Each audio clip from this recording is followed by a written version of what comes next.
Hi, hello. Welcome to another episode of Isaiah's Newsstand. It's your host, Isaiah Edwards. The date is April the 23rd, 2024. Hopefully, this episode finds you well, in good spirits, and high hopes. As for me, I'm doing pretty good. Today was a great day. I had a pretty good day at work. No complaints, no problems. Let's see. Food corner last night was the old Mexican beef and rice bowl with some chips and fried one of the little taco shells, and then the other two just kind of put in the skillet. I'm still running through some mini corn dogs, so I added those to the bunch with a side of nacho cheese. So getting a little scranny with it. But yeah, it was a wonderful meal. I was very pleased with it. Let's see here. There's really nothing else to really report on the personal news. So we'll go ahead and do our startup and go ahead and get into it.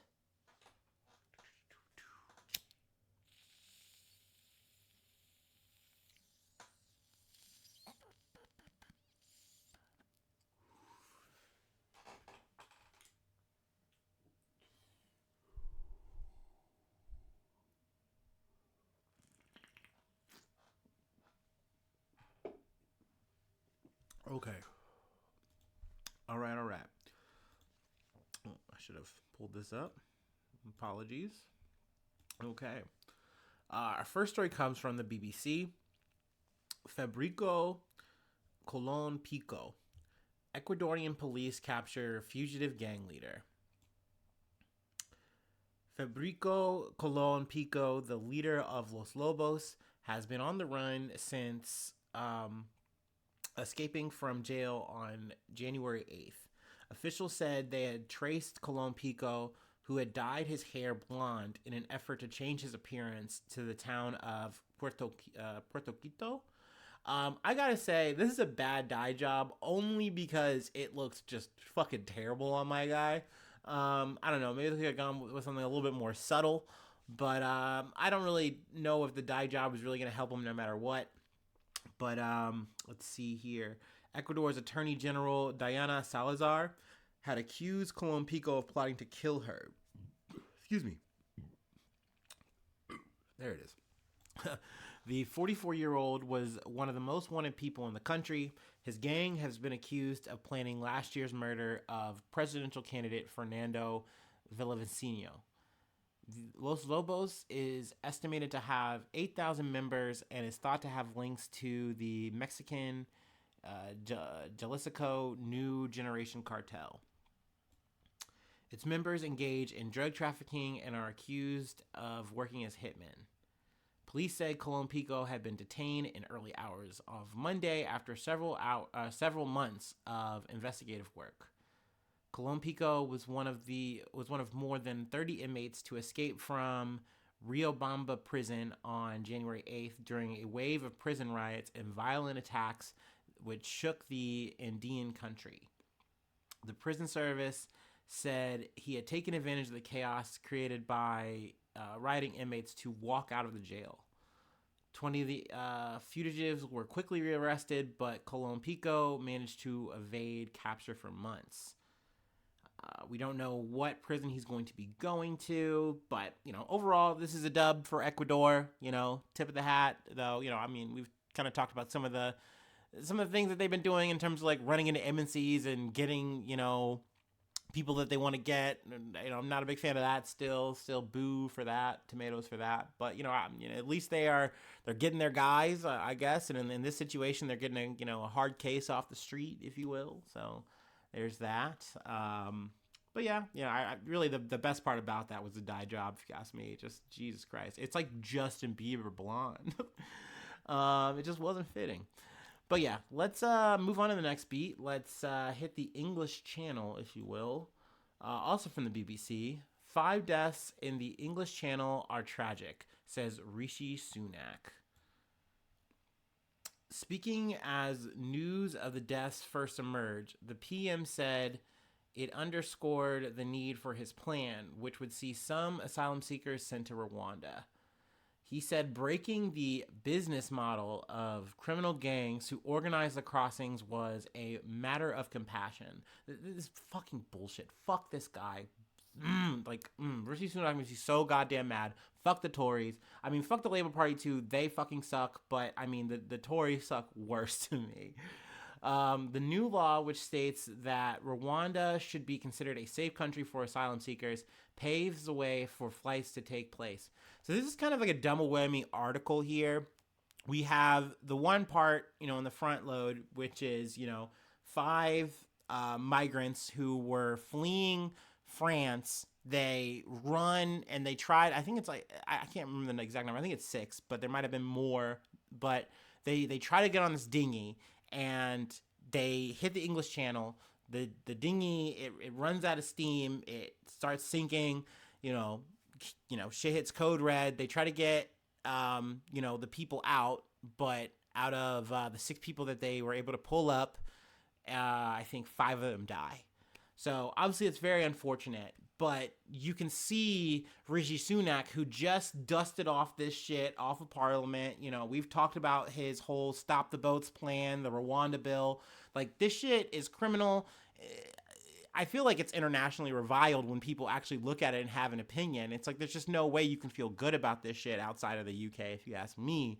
But the Tories are like, hey, this is a great plan. It's going, like, sure, we're maybe getting like 1% of the migrants who are crossing, and we're sending them to Rwanda, but this is sending such a threatening message to the smugglers and to the people. It's going to save a lot of lives. And it's just bullshit. It's just empty fucking bullshit that the Tories are trying to do to save their asses, which it's crazy that these motherfuckers have been in power for over a decade, like, just fucking up, just doing the worst dumbass fucking shit. But here we are, just doing some last ditch effort.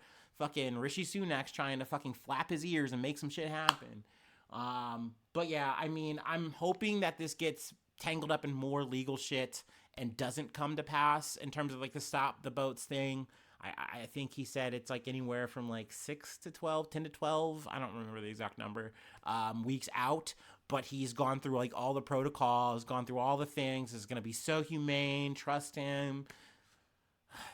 It's just loaded bollocks, dude. It's just complete shit. And, it's a shame to literally put people through this. Like, you hear a person who initially got put on the boats, or not the boats, who initially got put on the plane to Rwanda the first time before they're like, whoa, stop, you can't do this. He was like, they just like come and knock on your door and just say, yep, you're coming. It's time. Like, you know that this, like, you're not, like, your asylum has been revoked. You knew this. Time has come now. You gotta go. Like that's crazy. So this is a very frustrating thing for me to just have to cover, another situation where people were fleeing, trying to just fucking get once again from one place to another. And it's like, oh, well, it wasn't legal. That doesn't mean they deserve to die. It doesn't mean they just have to be fleeing for their lives. But then also the fact that this whole Rwanda shit has come up, you know what I mean? And of course, Rwanda's like, yeah, we're down to do it, even though we have no idea the safety of the people once they're going to get there. Of course, Rishi Sunak assures us. And of course, the, top brass, the leaders, of Rwanda are saying, of course, but they're getting their pockets lined. They're getting money for this fucking shit, which, by the way, there's so much money being fucking put on this thing that is only getting like about 1% of these migrants that you want out of the UK anyway out. It's just so useless, bro. It doesn't make any fucking sense.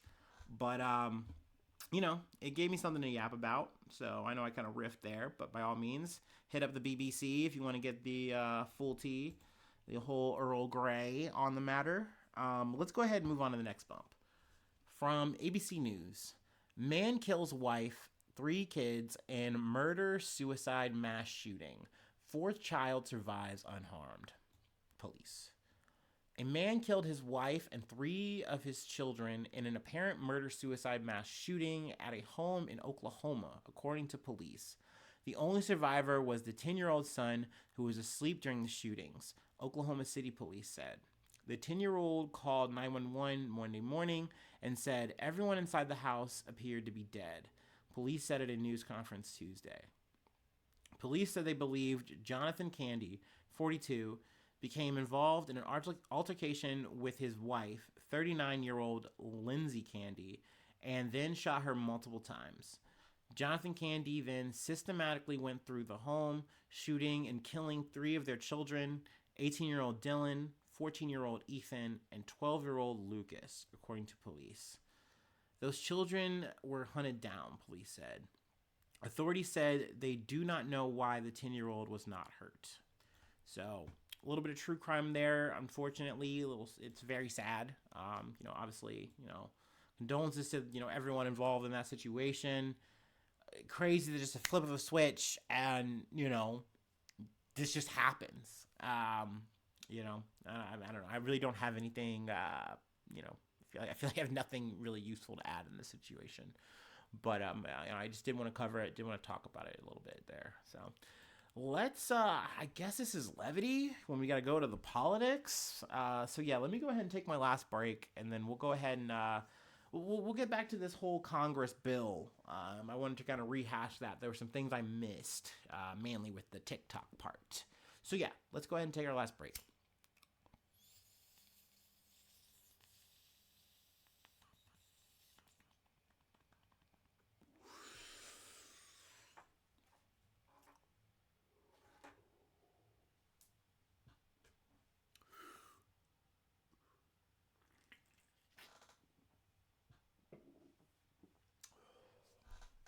Okay.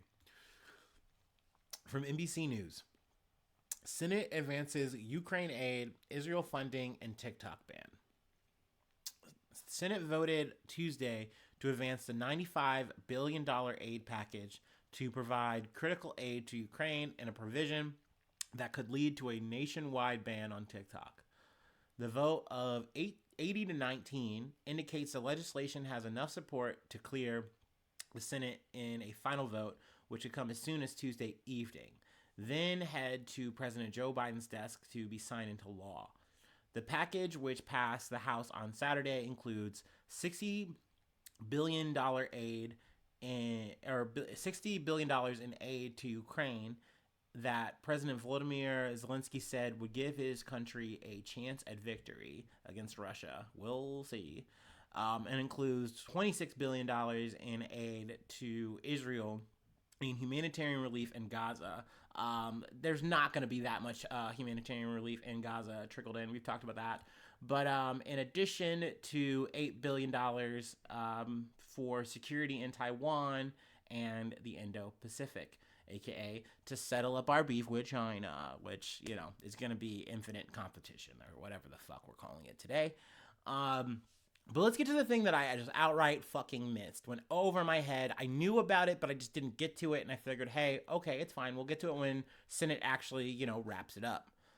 And it would give TikTok's China-based parent company 9 months, which the president could extend to a year, to sell the popular social media platform or be banned in the U.S. That puts TikTok closer than ever before to a prohibition while ensuring that it won't be banned until after the 2024 election. So this was so fucking slick, right? Like, by politicians, everyone involved here. Like, essentially they knew that this is a hot potato thing, but they want to get it across. Like, they're like, we really want to get this China-based app out of our fucking country. Or we want to own it. We want it to be run by our people, Americans, some American company. So essentially they're trying to force TikTok, ByteDance into this ultimatum. Now, it's not set in stone. I mean, adding that provision to potentially be like up to a year, in limbo is one part of it that I didn't expect. I was like, okay, that's very cheeky, very cheeky. And then also there's just the fact that, kind of going back across the pond to the UK, this is potentially going to get tied up again in legal shit. So most likely with this TikTok ban, they're going to immediately try to sue once President Joe Biden, good old Joe Byron, he puts his fucking John Hancock on the paper. So at the end of the day, this isn't done, but it is a big deal. It's big that Congress as a whole said, you know what? Fuck TikTok. Get this China app out of here. Get this CCP stuff out of this country. I mean, I've said my 2 cents and then some about this. I do think it's stupid. I think at the end of the day, China is not trying to get at us through TikTok. This is just mind rot fucking material for us. And you know what I mean? It just works really well. You know what I mean? And I think maybe there's some like, oh, we just want to get it out of here because of the Palestinian shit or this, that, or the third. I don't fucking know. But I personally am not the biggest TikTok fan. I've said it before. I'll say it again. I don't use it. I have it on my phone, but I do not use it. But what's the worst thing about it is I will use the YouTube Shorts, which is the same goddamn thing.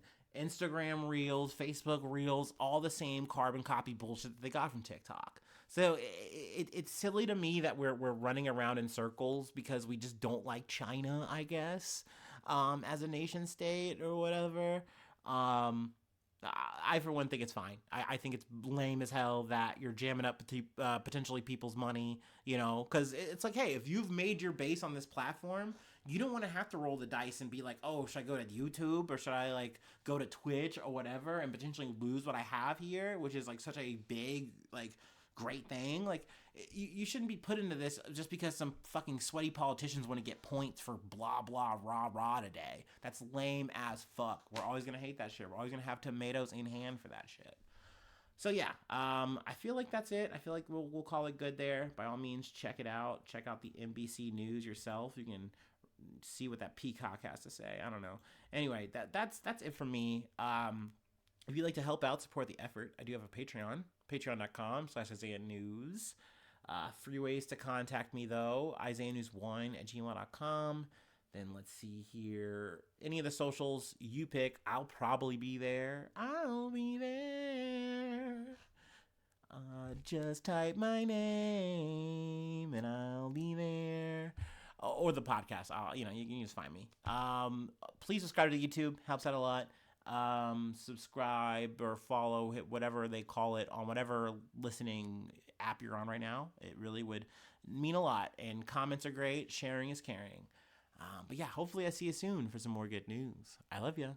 Bye-bye. Mwah.